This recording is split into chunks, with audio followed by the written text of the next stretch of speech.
Hey everybody, welcome back to the Visual Historian.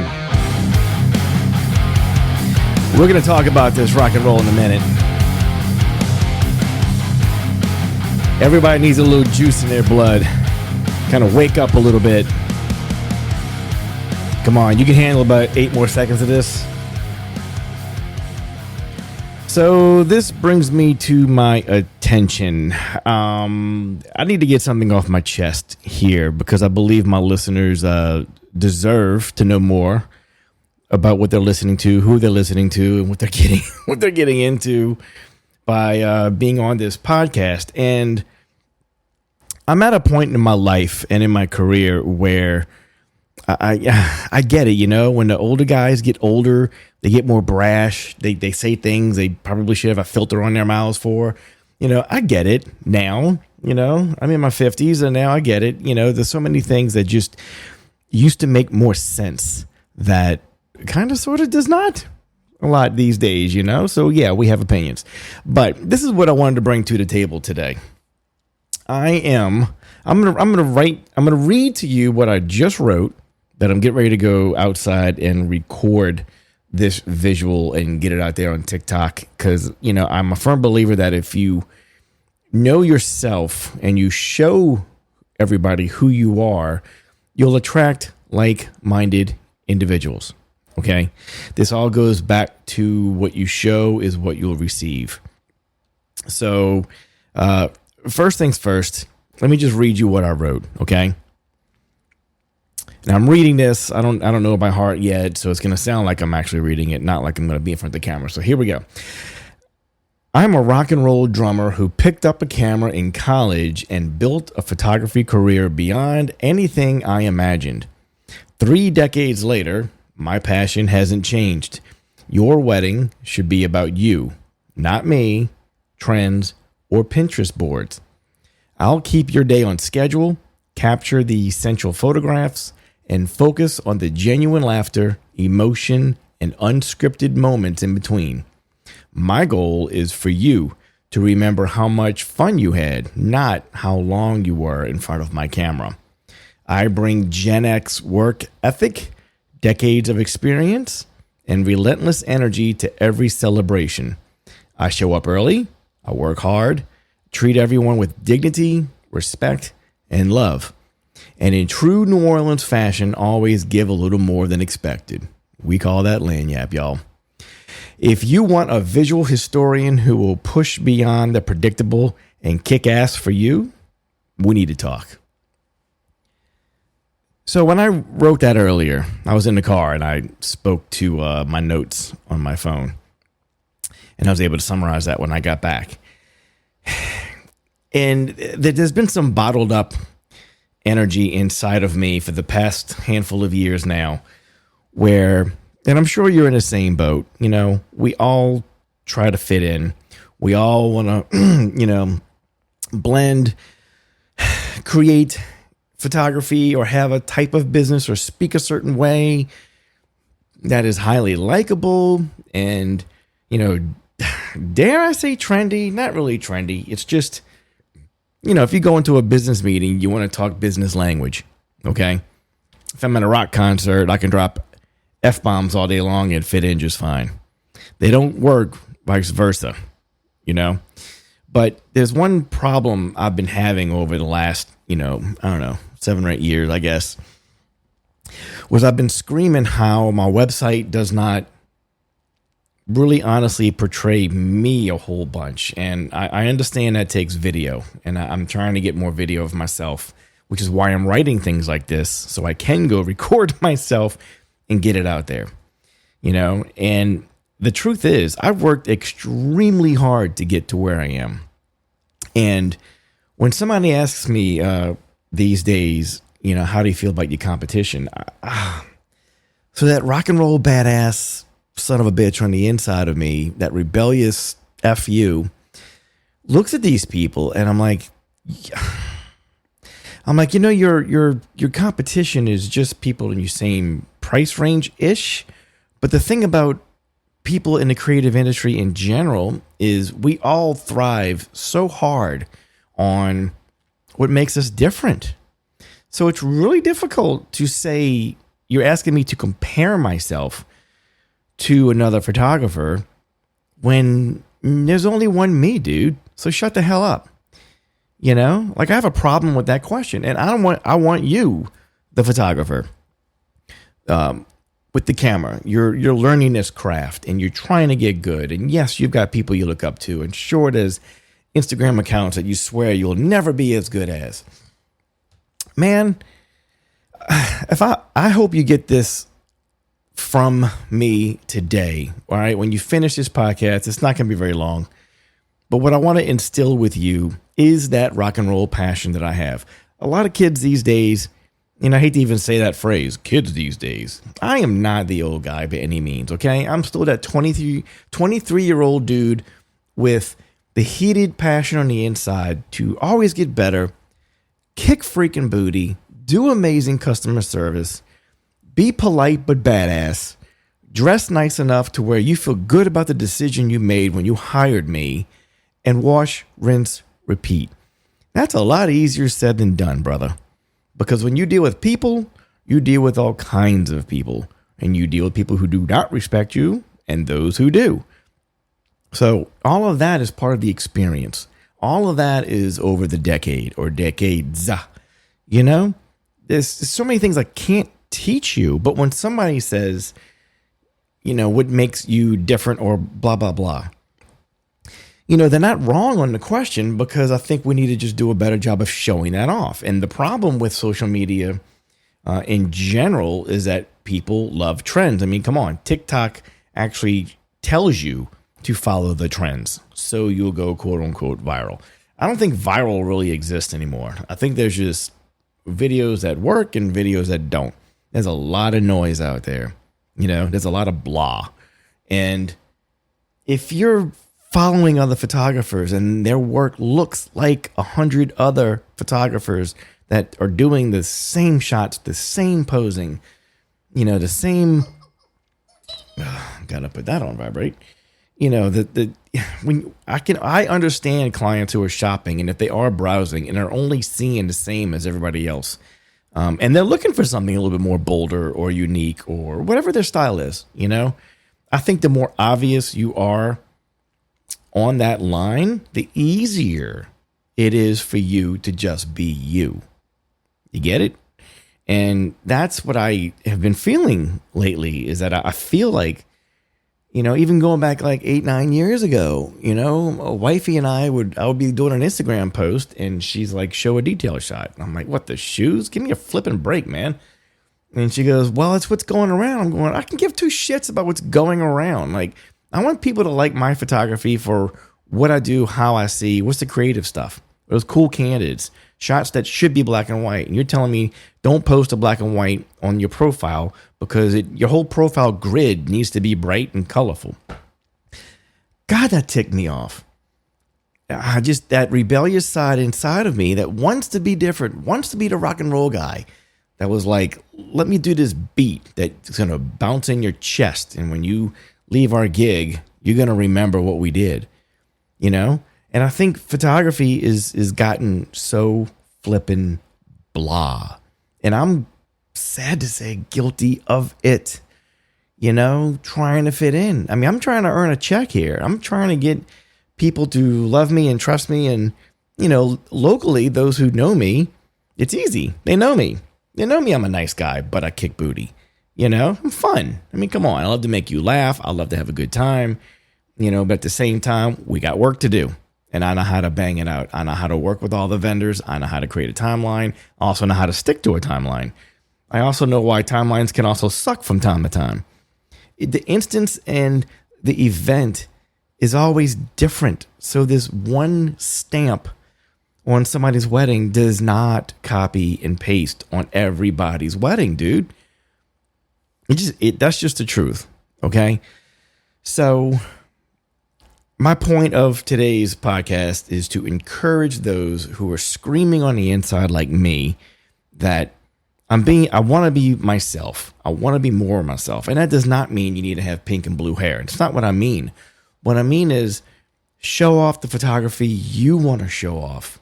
Attract those people who like those shots that you do. If you go to my Instagram, you can go down my grid, and I've got both. I've got those detailed damn shots and vendor friendly images that are shareable, and then I got the cool stuff in there that I'm super duper proud of. And if I had it my way, it would always only be the super duper cool stuff. But that's not what wins votes, man. That's just not playing in the sand, I guess, in the industry you're in. In this case, I'm speaking of the wedding industry. And I'm tired of it. I'm exhausted. I really am. So I have a birthday coming up in a couple of months, and every year that goes by, I'm starting to face the facts of what really matters more to me. And, everybody wants to talk about mental health and all these aspects of life. And again, I'm screaming on the inside. It's like, Jesus, man, all the sharp edges of life's reality right now, I think are difficult for most people. Like 99% of people, it's pretty difficult. If you work in a job that you're really not in love with, you have to obey by all those sharp edges just to have a job. And then you go home aggravated. You don't love what you do. Wash, rinse, repeat. Yay, life is wonderful. Hey, man, I get it. I really do. Because I do quite a few jobs that are just paying the bills. And then I've got my jobs where I'm so damn proud to be a part of. I love my commercial events, mainly because I get to do something I can't do on other local jobs. When these people are coming in town from Massachusetts or, Illinois, Texas, not so much Texas, they're close enough to us. But if you've never been to New Orleans, I get to be the city's ambassador, one of them. When this company comes in town and they have a trade show, and then they got 3 days of doing things and dinners and parades they're going to hire for to escort their people from, the hotel all the way to one of the clubs in the Bourbon Street French Quarter area. The experience that they get from how we speak to them, how we handle them, how we show them what we do. And I get to do this reset button every time with these commercial people because they're not from here, So I get to show off. I get to do what I do. I get to make them laugh. I get to show them kick booty photography while they're having a damn good time. And they're like, man, that's a really cool candid you got. I said, thank you. If you weren't doing it, I couldn't shoot it. So the more fun you have, the better they look. They're like, right on. Our locals, we're more used to what we do here. And if there's anything that I could say about our local wedding photographers, let's bring it down to just the photographers. Okay. So there's something that we do locally here in New Orleans or Louisiana in general, I guess. But I mean, our weddings are different than most around the country. When you go more north, they always have a sit down dinner. They always have a cocktail hour, and it's just spread out a lot longer. If you only know New Orleans as a party place or only a drinking place or only a food, place, and you think we all sit on a porch and smoke a cigar and rock back and forth and just, wait until the morning paper comes the next day, man, we are some of the hardest working creative souls in the industry, period. Absolutely freaking period. You don't understand what we have to go through to get the kind of shots, to get the same kind of coverage that you do. With all that time, we have it more squeezed down to, 2 hours before the ceremony, we're where they're getting dressed, hotel or wherever. And then we transport to, let's say we're going to the church or the ceremony location. Boom, we do all that. We immediately go back up and do the family pictures. And we get to the reception, and these girls pay for either a 3 or a 4 hour reception. Now, we already banged out the family shots in less than 30 minutes because the church Nazis want us in and out, right? And then we get to the reception. They feed them in the back. We get a chance to take a breather, set up our lights. Man, the band introduces them and we are out rocking. We are partying. We are dancing. People are drinking. They're eating. They're in the background. We have so many things in our way sometimes. But my point is we don't have these long, drawn out days that can be a little envious for the sake of having more time. But at the same time, all of us local photographers would tell you our weddings are way more fun because it's a party, straight up. Everybody knows locally, man. Get through the ceremony, it's party time. Like straight into it.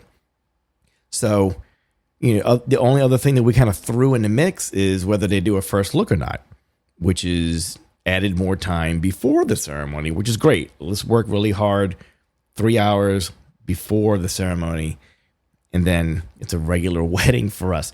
So we just jam a lot in our time. We don't have much time down, I mean, usually when there's a break somewhere or just, the back third of the reception, we'll find time to sneak away and, get a few bites to eat of something and just keep on rocking, man. Water bottles are in the bag and we keep going. I always have protein bars in my camera bag. So when I'm seeing TikToks, people talking about they need to feed us vendors. Man, they don't sit us down. They don't make a table for us or nothing. I mean, give me a break, dude.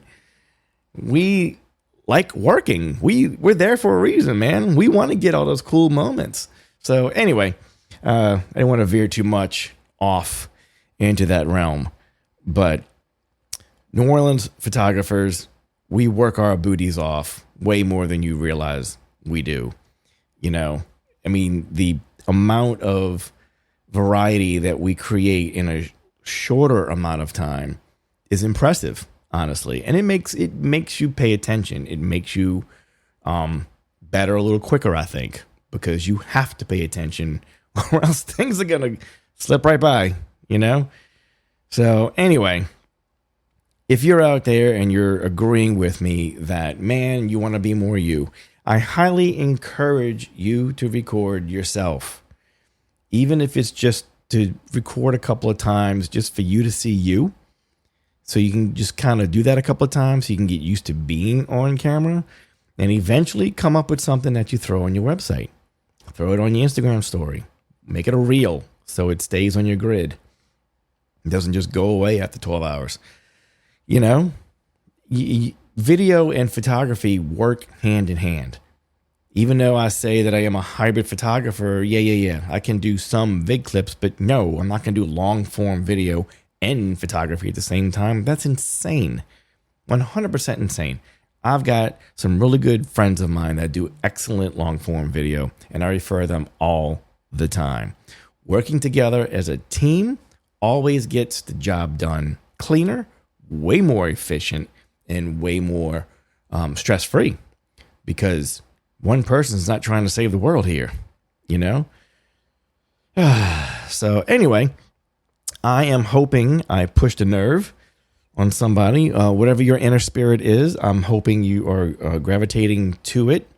And I hope when you go to your own website when you get off of this, okay? Go to your own website and tell me if somebody landed on the page that did not know you at all, would they feel like they knew you? If the answer is no, then you got some work to do by this weekend. Give yourself a deadline.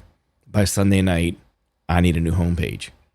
I need 2-3 pages that would really be great if. Figure out your if. Because the what ifs are only going to be a question mark until you put the exclamation mark on the finished product. Go do the work, y'all. There's nothing wrong with doing the work.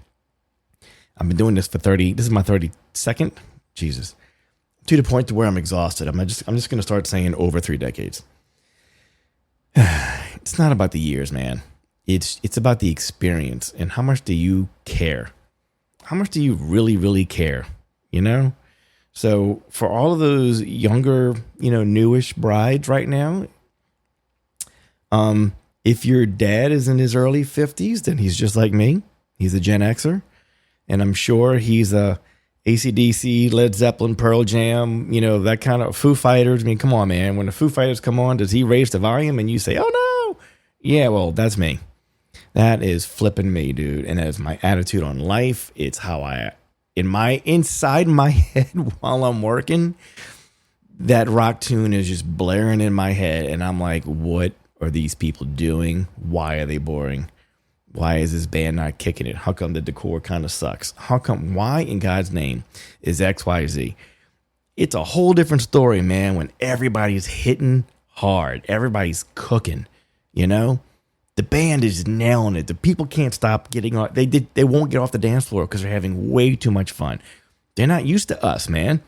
They're used to these long, drawn-out, boring-ass weddings, and they turn up the really good vibe music like the last hour when the old people are gone. That ain't what we do, man. That is not what we do. It's not how we live. So even though the event that you're paying me for, whoever you are, whether it's a wedding or a commercial gig, I don't care if it's just headshots at your office. It's about you, man. I want you to enjoy the experience that I can bring to the table, because it's not just photography anymore. Now it's me connecting with you as a person. Now I want you to relax. Let's talk for 30 seconds, man. How you doing? How are the wife and kids? How are your friends? How's the business? A 30-second conversation goes a long way quick. Instead of, hi, I walked in and I am the pro photographer and we're going to take pictures right over here and I'm going to need you to sit on the chair for headshots. Man, stop it. Stop it. That's not me. My people don't sit no mo. They stand. I work with them. Clothes were designed to be worn standing up. So if you've got, ladies with beautiful dresses and the way the cut is down, then their center line, it always looks perfect on them standing. And when they sit, if they don't have good posture, that looks off. My guys with the coat and tie, man, when you sit, you're bunching. Give me a break. So anyway, there's a lot of quote unquote rules over the years that I am personally responsible for breaking and changing. And nobody knows about it. It's nothing to brag over. It's just me working. I'll throw this out at you. Okay. We'll close the podcast out with this. Back in the film days, when we only had 30 shots on a roll of 220 film negative, okay, on a large camera, the frames, the number that you look down to your camera and you see how many you have left, that was our guide. I mean, really, we would look down and say, oh, geez, I got 12 shots left out of 30. I didn't realize I shot that. Can you believe we used to photograph an entire wedding with less than 300 images? And that's how many rolls of film we shot. So if we sold a package and we knew what our profit margin was, we knew what our cost was, and it was based on, say, a Pro Pack. A Pro Pack was 5 rolls in a box. We called it a Pro Pack, okay? I always dipped into pack number 2. So how many rolls into pack number 2 depended on whether I made money or I started paying for them. I was paying for those rolls of film because it went into my profit, so I'm paying for it. And it never fails. I usually went 2 over, maybe 3. So that's 5, 6, 7. So 7 times 30. Yeah, man. That's not even, that's crazy, right? The entire wedding. Okay, so we used to get to the reception, say we went upstairs to the room to do the group shots, and we used to do bride, then add the groom, full length close up, bridal party, looking at me, click, click. Everybody do a fun shot, click, and then, okay, if you're family, everybody just scoot away. Let me get the guys. So what we used to do, here's all the guys and the bride. Then we would wait while the reception venue would give each guy a champagne glass. And I would make them all extend their hands evenly. Okay. So from a wide shot of everybody toasting basically the bride, you're looking at me, click. It's one shot, man. Dude in the left blinked. Oh, well. Then I would bring the glasses in together. I would take a lower angle. In other words, the camera's here. The bunch of glasses is right in front of the camera's lens. So I'm not really getting the guys. I'm getting maybe the first two guys, okay? But the bride and groom is right there. And I'm like, hey guys, y'all look at me. Here's the champagne glasses overlooking them. Click. And then everybody look at the bride. And I'd back up and quickly get a shot of everybody looking at the bride. Okay. I deleted that shit quick. Not so much quick, but I mean, it wasn't many years into my career where I was like, is this really important? Like, does anybody care if we do this shot or not? Like, it's just a shot. You know what I mean? Somebody created it and I said, that's a great idea. So I did it too. So then I started going to the venue and I'd be like, hey, did the bride ask for the champagne shots for the guys? They usually said no. And I'm like, okay, if the bride didn't ask for it, we're not doing it tonight. And they always were excited because they knew that was at least 8 minutes of time that we can skip and push right through it. So they're taking care of their clients, me too. You know, get through that section quicker so we can get on to the first dance. Everybody's happy. Nobody was asking me for those pictures afterwards. Nobody even we knew about them. Nobody said, oh, my friend's wedding, you did his shot, you must do it too. No, stop. You know, I did the exact same thing when we used to go to the cake table in the beginning, and out the blue, they would have champagne glasses on the cake table.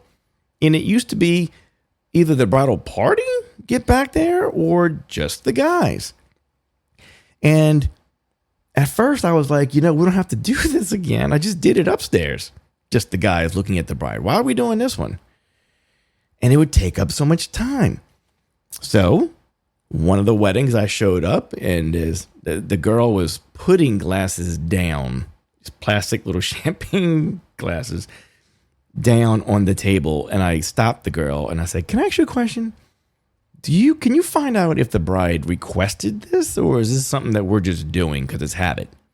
She says, you know, I really don't know. She went and talked to the person who handled the bride and groom and they came back and she says, no, she didn't ask for that. And I was like, delete these cups. She goes, really? And I'm like, I'm not getting these guys who are halfway drunk without their jackets on. Their hairs are a mess. We're asking them to go get ready again just to come do this shot that's not even important. And she's like, I'm with you. I'm like, we're deleting this. So that shot is gone. Yay. I have personally been snipping the dingleberries of the wedding format over the years. And I'm so proud to say that how things are today, as candid as they are, as you know, we're pushing through the day with more time to the bride and groom. I am very proud to be a part of that. Extremely proud to say I knew things were dumb back then and I helped cut that crap out. I love that. That's my rock and roll attitude. You know, following the rules when I have to, but still be a little rebellious to ask questions. You know, ask why. Is it important? And look, when they said, hey, the bride does want this, I'm like, sure, no problem. I'm here for her. Whatever she wants, man. I am her guy. But 8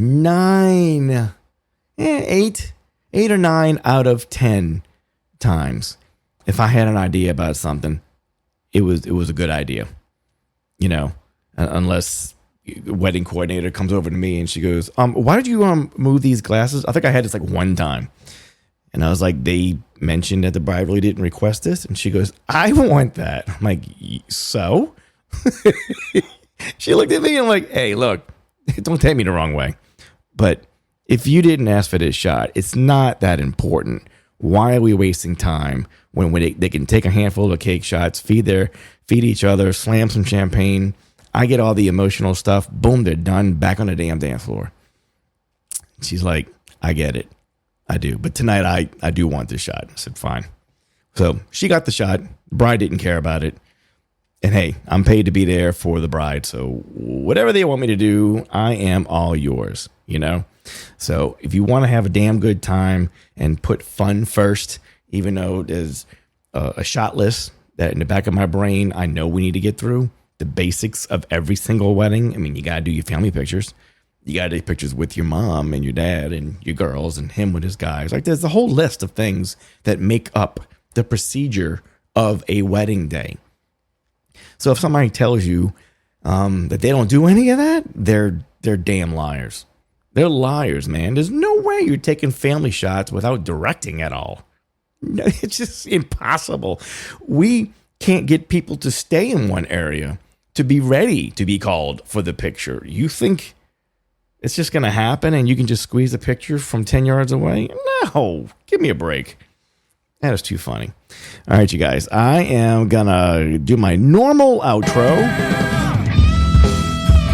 All right. So just so you know, on my YouTube channel, I am not adding music anymore unless it's my band. Because even though I paid for certain businesses online, they do the royalty-free music, I'm still getting claims after I stop paying them. You know, like you can't use the songs anymore or whatever it is. Anyway, I love my rock and roll that we've been doing for a long time, and I'm glad you're here. Peace and love, you guys. Later.